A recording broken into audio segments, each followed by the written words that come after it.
Hello there, and welcome to the Sleepy Science Facts channel. Tonight we will be drifting into the quiet and patient world of plants. Plants are so familiar and so constant in the background of human life that it is easy to forget how extraordinary they are. They invented photosynthesis and fill the atmosphere with oxygen. They built the coal that powered the industrial world. They communicate through underground networks that span entire forests. They sense light, gravity, touch, sound, and the presence of their enemies, and they respond to all of these things in ways that are only beginning to be understood. They produce chemicals of such complexity and precision that they form the basis of many of our most powerful medicines. They have colonized the driest deserts, the coldest mountain slopes, the deepest ocean margins, and the cracks in city pavements. And they have been doing all of this for nearly 500 million years, long before the first animal ever set foot on land. After centuries of botanical study, our understanding of plant life has grown enormously. Yet every layer we uncover reveals another layer beneath it. And the deeper the investigation goes, the stranger and more remarkable the picture becomes. From the oldest living individual on Earth to the fastest moving plant structure ever recorded, the plant kingdom rewards curiosity with something genuinely surprising at every turn. If you enjoy these gentle journeys, I invite you to like, subscribe, or share a thought below. It helps others find their way here too, one sleepy soul at a time. But for now, all you need to do is relax. Let your body soften and allow your breathing to slow and allow the day to gently fade away as we explore the mysteries of the plant kingdom together. Let's begin. Plants communicate with each other through the air and through the ground, and the signals they send carry real information about threats and conditions in the environment. When a plant is attacked by insects or other herbivores, it often releases a mixture of volatile chemical compounds into the air around it. Neighboring plants of the same and sometimes different species can detect these compounds and respond by producing defensive chemicals of their own before the attack reaches them, effectively receiving an early warning that something is coming. The response is not metaphorical. It is chemical and measurable. Plants exposed to the airborne signals of a damaged neighbor show increased levels of bitter compounds, toughened cell walls, and sometimes a production of chemicals that attract the predators of the insects that are doing the damage. Underground. Plants connected by fungal networks in the soil can transmit chemical signals through those connections as well, and there is evidence that distress signals from one plant can travel through a network and alter the defensive chemistry of plants connected to it. The full extent of this signaling system, what information it carries, how specifically it is targeted, and what the receiving plant does with it, is still being mapped. But the outline is clear enough to force a reconsideration of what it means for a plant to be aware of its environment. The garden is not silent. It is having a conversation in a language we are only just beginning to translate. Beneath forests, the roots of trees are connected by a vast network of fungal threads that exchange nutrients, water, and chemical signals across the entire community. The network is formed by mycorrhizal fungi, which colonize the roots of trees and extend their own thread-like structures, called hyphae, far out into the soil in all directions. The surface area of these fungal threads in a healthy forest soil can be enormous, reaching hundreds of kilometers of total length within a single cubic meter of soil. Through this network, carbon fixed by photosynthesis in one tree can be transferred as sugars to a fungus and from there to another tree that may be shaded or stressed and unable to produce enough carbon on its own. Phosphorus and nitrogen absorbed from the soil by the fungi are transferred to trees in exchange for the sugars the fungi cannot produce themselves. The fungi are not simply pipes. They are active traders, managing the flow of resources between partners and adjusting the exchange based on the needs and productivity of each. Studies in old-growth forests have found that the largest and oldest trees, sometimes called mother trees, are connected to the greatest number of neighbors and appear to preferentially channel resources towards seedlings of their own species. Whether this represents something like kin recognition in plants is debated, but the observation that resource flow is not random and appears to favor related individuals is difficult to explain away. The oldest known individual living organism on Earth is a plant, and it has been alive since before the pyramids were built. A colony of Posidonia oceanica, a species of seagrass, growing in the Mediterranean Sea near the Balearic Islands, has been dated to between 80,000 and 200,000 years old. As a clonal organism, it has been spreading vegetatively from a single original individual for all that time, but it is genetically a single plant. Among non-clonal individuals, A bristlecone pine in the White Mountains of California named Methuselah has been dated to over 4,800 years old, making it the oldest known non-clonal organism on Earth. It was already ancient when the ancient Egyptians were building their greatest monuments. The exact location of Methuselah is kept secret by the Forest Service to protect it from damage. Bristlecone pines survive at high altitude in harsh conditions, growing extremely slowly on thin, rocky, alkaline soils where competition from other plants is low and dry, cold that discourages the fungi and insects that damage trees in more hospitable environments. Their wood is so dense and resinous that dead bristlecone pines can persist without rotting for thousands of years, and researchers can cross-reference a ring record from living and dead trees to build a continuous chronology extending back nearly 10,000 years. The trees are not just old, they are libraries. Some plants have evolved to eat animals, and the traps they use are among the most sophisticated structures in the plant kingdom. Carnivorous plants evolved in habitats where the soil is so poor in nutrients, particularly nitrogen and phosphorus, that obtaining those elements from prey became more advantageous than relying on the soil alone. The Venus flytrap is the most famous, with its hinged leaf traps that close in less than a tenth of a second when trigger hairs inside the trap are touched twice within a short interval. The two-touch system prevents the trap from closing on raindrops or wind-blown debris, requiring two separate stimulations that together suggest a moving animal. Once closed, the trap produces digestive enzymes that dissolve the soft parts of the prey over several days, and the resulting nutrients are absorbed directly through the leaf surface. The sundew uses a different strategy, with sticky tentacle-tipped hairs that trap insect by adhesion and slowly curl around them. The pitcher plant forms a deep vessel filled with digestive fluid into which insects fall and drown, and some tropical pitcher plants are large enough to trap rats, frogs, and small birds. The bladderwort, which grows in water, uses bladder traps that create a partial vacuum and snap open when trigger hairs are touched, sucking in water and prey in as little as 15 milliseconds, one of the fastest movements in the plant kingdom. Carnivorous plants are the result of evolution, finding a solution to nutrient scarcity that no one designing a plant from scratch would have thought to try. Some plants complete their entire life cycle before they are ever seen, spending years as seed in the soil waiting for conditions that may never come in their lifetime. The seed bank, the collection of dormant seeds lying beneath the surface of the soil, can contain thousands of seeds per square meter in a meadow or forest floor, representing dozens of species and sometimes decades of accumulated seed rain. These seeds are not simply waiting passively. Many have specific requirements that must be met before germination will begin, including particular combinations of temperature, moisture, light, and sometimes even the presence of smoke or the passage through an animal's digestive system. Some seeds require fire to germinate, their hard coats cracked open by heat or by the chemicals in smoke, an adaptation that ensures germination follows the opening of the forest canopy by burning. Seeds of the sacred lotus have been germinated after more than 1,000 years of storage in dry lake bed sediments in China. Seeds recovered from permafrost in Siberia have been germinated after 30,000 years, the oldest verified germination of preserved seed. The plant from those ancient seeds, a species of campion, grew, flowered, and set new seed. The dormant seed is not a pause plant. It is a plant in a different state of time, waiting for a set of conditions that may not arrive for decades or centuries, patient in a way that nothing with a nervous system can quite manage. Wood is one of the most important materials in the history of the planet, and the process by which trees build it is one of the most remarkable in biology.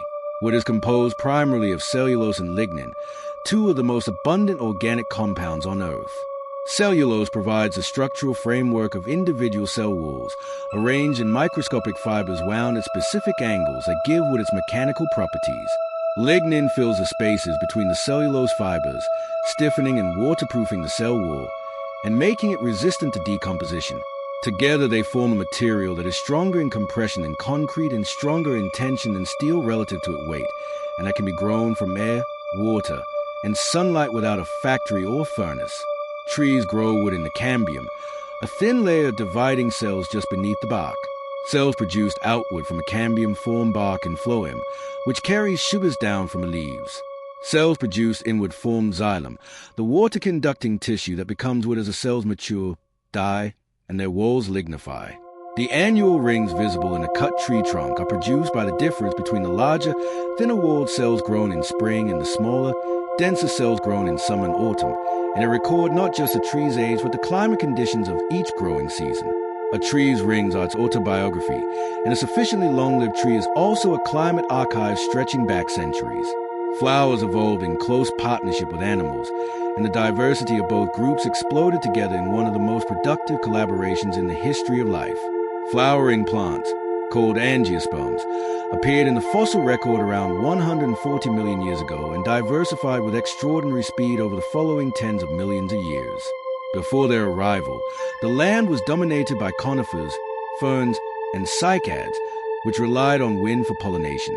Flowers changed the mechanism of pollen transfer by offering rewards, primarily nectar and pollen, to animal visitors that would carry pollen directly from one flower to another of the same species, a far more targeted system than scattering pollen on the wind and hoping for the best. As flowers evolved different shapes, colors, scents, and reward structures to attract and guide specific pollinators, the pollinators evolved sensory systems, body shapes, and behaviors to exploit specific flowers, driving each other forward in a co-evolutionary spiral.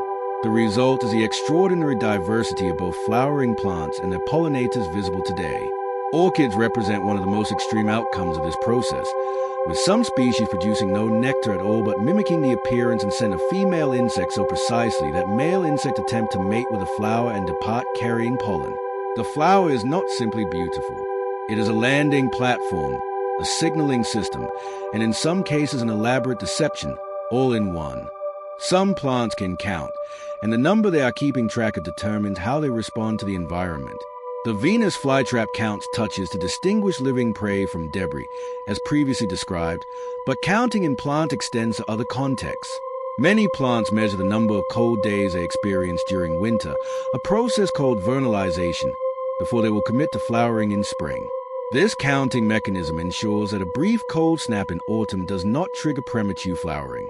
The plant integrates the duration of cold exposure and only initiates the molecular changes that lead to flowering after sufficient cold has accumulated. Some plants also appear to count the number of days of a certain length, measuring photoperiod to determine what season it is. Short-day plants flower when nights exceed a certain length, which occurs in late summer and autumn. Long-day plants flower when nights fall below a certain length, which occurs in late spring and early summer. Day-neutral plants flower regardless of photoperiod, triggered instead by temperature or age. The molecular mechanism behind photoperiod measurement involves a protein that is degraded by light and accumulates in darkness, so that its concentration after a period of darkness reflects how long the night was. The plant is not simply sensing light. It is measuring time, using chemistry as a clock, and acting on the result with a specificity that requires a kind of biological bookkeeping no less impressive for being invisible. Trees in a forest share resources with their own seedlings or with the seedlings of neighboring trees in ways that are only now becoming understood. Research in old-growth forests has found that parent trees preferentially allocate carbon through fungal networks to their own seedlings when those seedlings are placed in shade and cannot produce enough through their own photosynthesis.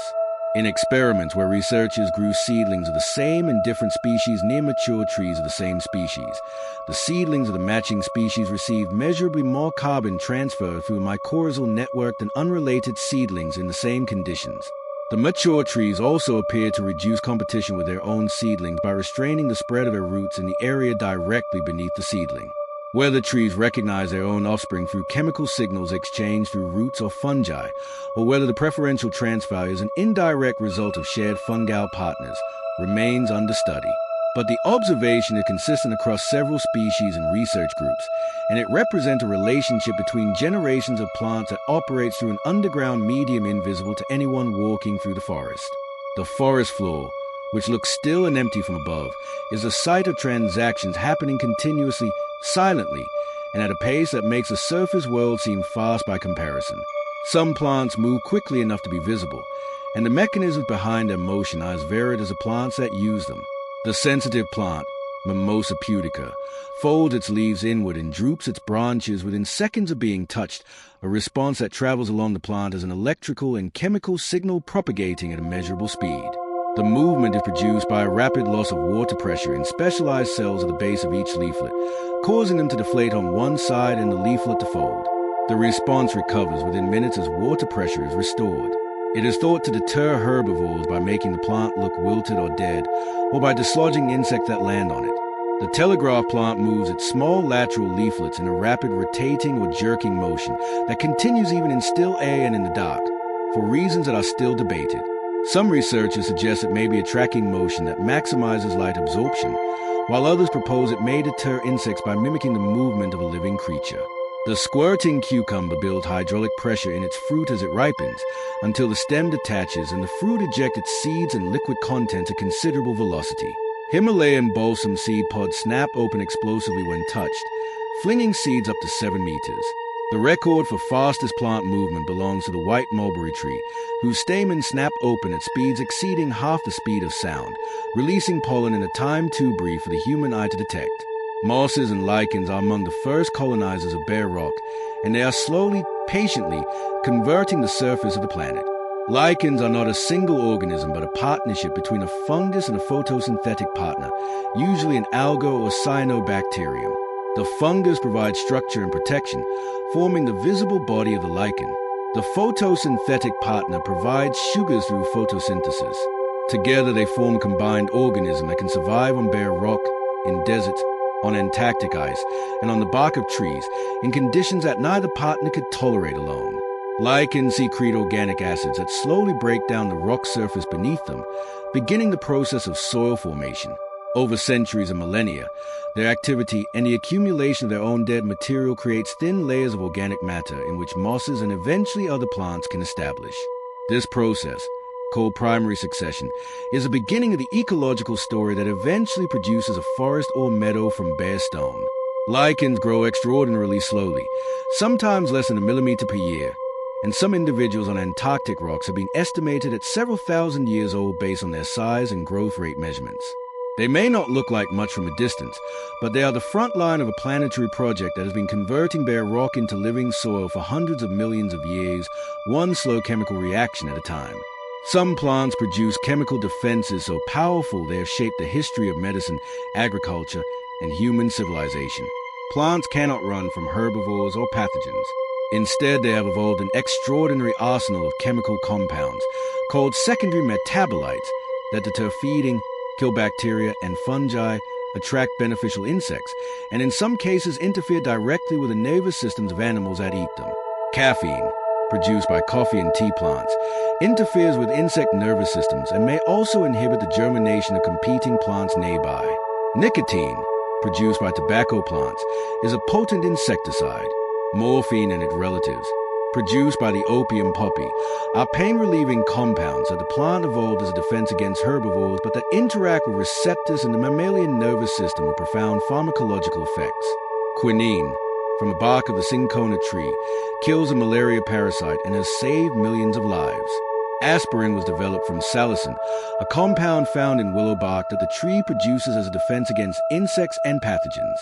Taxol, one of the most important cancer chemotherapy agents, was isolated from the Pacific yew tree.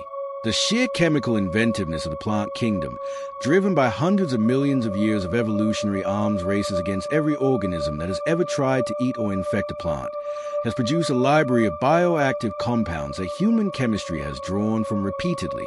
The pharmacy grew in the forest long before anyone built a laboratory.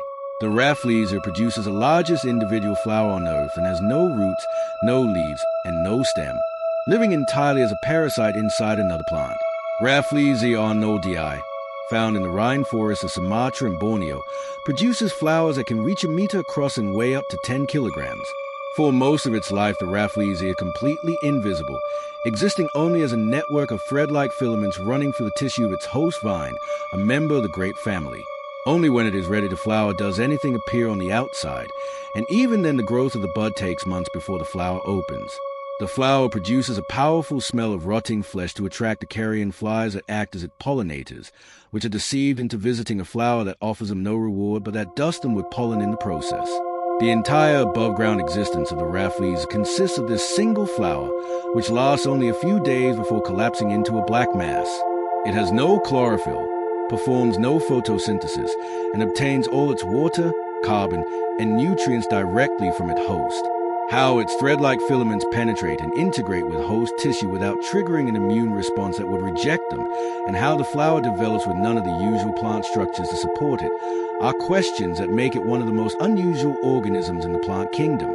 Plants respond to gravity with a precision that operates at the cellular level, and the mechanism by which they sense it is one of the most elegant in plant biology. Roots grow downward in response to gravity, and shoots grow upward, a phenomenon called gravitropism. In roots, the sensing takes place in a region called the root cap, where specialized cells called statocytes contain dense starch grains called statoliths. These grains are heavy enough to settle to the lowest point of the cell under gravity, and their position relative to the cell provides information about which direction is down. When a root is reoriented, the statoliths resettle within minutes, and the root begins curving to grow in the new downward direction within hours. The mechanism involves a redistribution of a plant hormone called auxin in response to the statolith signal, with auxin accumulating on the lower side of the root where it inhibits cell elongation, causing the upper side to elongate more and the root to curve downward. In shoots, the same auxin accumulation on the lower side promotes elongation rather than inhibiting it, which causes a shoot to curve upward. The same hormone, the same signal, but opposite responses in root and shoot, determined by the tissue type rather than the signal itself.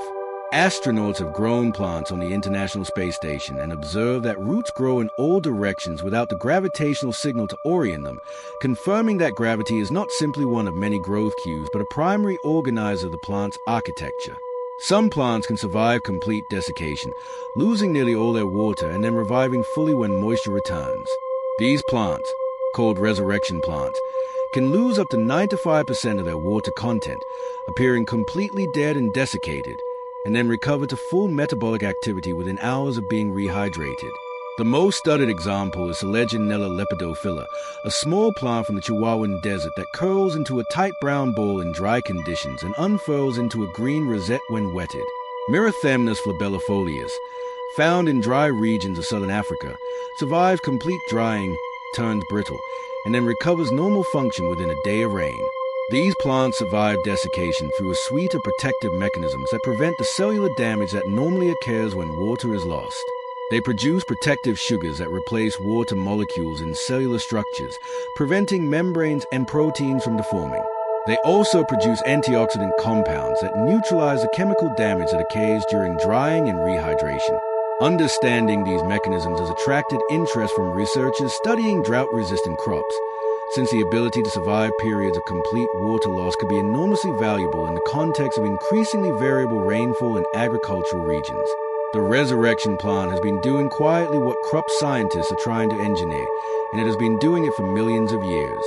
The baobab tree stores enormous quantities of water in its trunk and can live for thousands of years, yet some of the oldest individuals have recently died under circumstances that are still being investigated. Baobab trees, found primarily in Madagascar, mainland Africa, and Australia, have swollen, bottle-shaped trunks that can reach diameters of over 10 meters and store thousands of liters of water in their fibrous wood, which allows them to survive long dry seasons in semi-arid environments. They are sometimes called the tree of life because of the water, food, and shelter they provide. Several baobab species can live over 1,000 years, and some individuals have been dated to more than 2,000 years old. In 2018, researchers published a study documenting the sudden death of 9 of the 13 oldest known baobab trees in Africa over a 12-year period, including trees that had survived for 1,200 to 2,500 years. Several other very old individuals showed signs of severe decline. The cause is not definitively established, but the study noted that the die-off coincided with temperature increases and changes in rainfall patterns consistent with climate change projections for southern Africa. The trees that have stood since before the birth of Christ are dying within a few years of each other, and the timing of their death aligns with changes in the climate of the region where they have survived everything else for 2 millennia. Seagrasses are flowering plants that return to the ocean after their ancestors colonized the land, and they support ecosystems of extraordinary richness. The transition of plant from sea to land, which happened roughly 470 million years ago, is one of the most significant events in the history of life. But some lineages reverse the journey. Seagrasses evolved from terrestrial flowering plant ancestors that recognize a marine environment, developing adaptation for life underwater, including pollination by water rather than by air or animals, Leaves adapted for photosynthesis in dim underwater light, and root systems that anchor them in shifting sediments. Seagrass meadows cover an estimated 177,000 square kilometers of the ocean floor in shallow coastal waters around the world. They are among the most productive ecosystems on Earth and support enormous numbers of fish, invertebrates, sea turtles, dugongs, and manatees. They also store carbon in their sediments at rates far exceeding those of most terrestrial forests, making them significant elements in the global carbon budget. Seagrass meadows have declined by approximately 35% globally over the last few decades, driven by coastal development, nutrient pollution from agriculture that causes algal blooms, and warming and acidifying ocean water. A habitat that evolved over millions of years as flowering plants made the remarkable journey back to the sea is disappearing within decades, largely unseen because it lies beneath the surface of the water. The strangler fig begins its life in the canopy and grows downward, eventually surrounding and outlasting the tree that hosted it. Strangler figs begin when a seed, deposited by a bird or bat in the fork of a canopy tree, germinates high above the ground. The young fig sends aerial roots downward along the outside of the host tree toward the soil, while simultaneously growing upward toward the light. Once the roots reach the soil, growth accelerates rapidly. The roots thicken and fuse with each other, gradually enclosing the host tree in a lattice of fig wood. Over decades, this lattice tightens and the host tree, deprived of light by the fig's expanding canopy and possibly physically compressed by the enclosing roots, dies and decays, leaving the fig standing as a hollow column supported entirely by the root lattice that was built around an absence. The resulting tree has an open center where the host once stood and can reach enormous sizes, with some strangler figs becoming among the largest trees in their forests. Strangler figs are keystone species in tropical forests, producing fruit throughout the year rather than seasonally, and providing food for an extraordinary range of animals when other fruit sources are scarce. The fig's life strategy is simultaneously parasitic and foundational, beginning as a dependent and ending as a pillar of the community it helped destroy on the way to becoming itself. Mangrove forests grow in salt water along tropical coastlines and perform ecological services that are difficult to replace with any other system. Mangroves are trees and shrubs that have evolved to tolerate salt water, growing in the intertidal zones where the sea meets the land in tropical and subtropical regions. Their root systems are extraordinary, with some species producing arching prop roots and others sending up pencil-like pneumatophores from below-ground roots to access oxygen in waterlogged sediments. These root systems trap sediment, build land, and create a complex three-dimensional habitat in the water column and on the mudflat surface that supports fish nurseries, invertebrate communities, and roosting and feeding habitat for birds. Mangroves store carbon at rates comparable to the most productive terrestrial forests, locking it in their deep, oxygen-poor sediments where it does not decompose. They also provide coastal protection, absorbing wave energy during storms and reducing erosion. Regions that have lost their mangrove forests have been shown to suffer significantly greater damage from cyclones and storm surges and comparable coastlines with intact mangrove cover. Despite this, mangrove forests have been cleared extensively for aquaculture, coastal development, and agriculture, with global losses estimated at around 30 to 50% of historical extent over the past 50 years. The trees that hold tropical coastlines together and shelter the early lives of countless marine species are among the most threatened forest ecosystems on Earth. Plants produce their own sunscreen, and the chemistry behind it has influenced the development of synthetic UV protection. Plants are exposed to ultraviolet radiation from the sun whenever they are above ground, and UV radiation damages DNA, proteins, and the photosynthetic machinery in leaf cells. To protect themselves, plants produce a range of UV-absorbing compounds, primarily flavonoids, that accumulate in the outermost cell layers of a leaf. These compounds absorb UV wavelengths strongly while allowing visible light, which is needed for photosynthesis, to pass through to the cells below.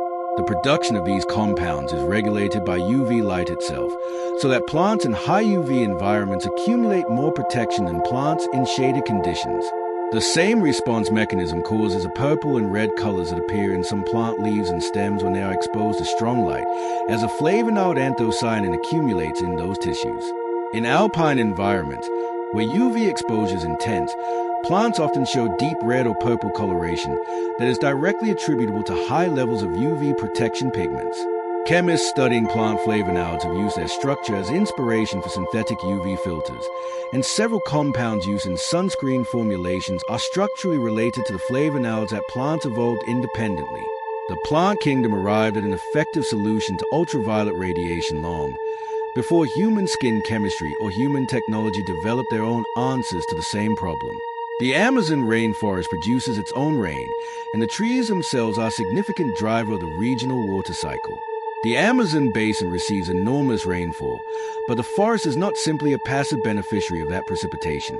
The trees actively contribute to it. Each day, the forest transpires vast quantities of water vapor through leaves, releasing it into the atmosphere where it rises, cools, and condenses into clouds. Studies have shown that the moisture recycled by the forest itself is responsible for a substantial fraction of the total rainfall in the interior of the basin, far from the Atlantic coast where ocean moisture would otherwise be the primary source. This process, sometimes called flying rivers, moves water through the atmosphere westward across the continent in volumes comparable to large physical rivers. Deforestation in the Amazon does not just remove trees.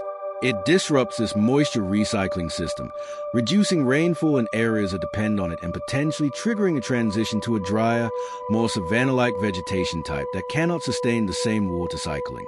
The tipping point at which deforestation could push the Amazon into this drier state has been a subject of intense research and debate, with some scientists suggesting that large portions of the forest could be approaching it. The trees are not simply growing in a climate, they are partly creating it, and removing them changes the conditions for everything else that remains. Some plants have evolved relationships with ants so mutually dependent that neither could survive without the other. The acacia tree of Central America provides resident colonies of acacia ants with hollow thorns to live in, protein and fat-rich food bodies on its leaves, and nectar from specialized glands on its leaf stalks. In return, the ants patrol the tree aggressively, attacking any insect that lands on it, cutting away the tendrils of any climbing plant that touches it, and clearing the ground around the base of the tree of competing vegetation. Remove the ant from an acacia tree, and it is quickly overwhelmed by herbivores and competing plants, and it grows significantly more slowly. Remove the tree from the ants, and the colony collapses without its food and housing source. The relationship is obligate on both sides, meaning neither organism can function normally without the other.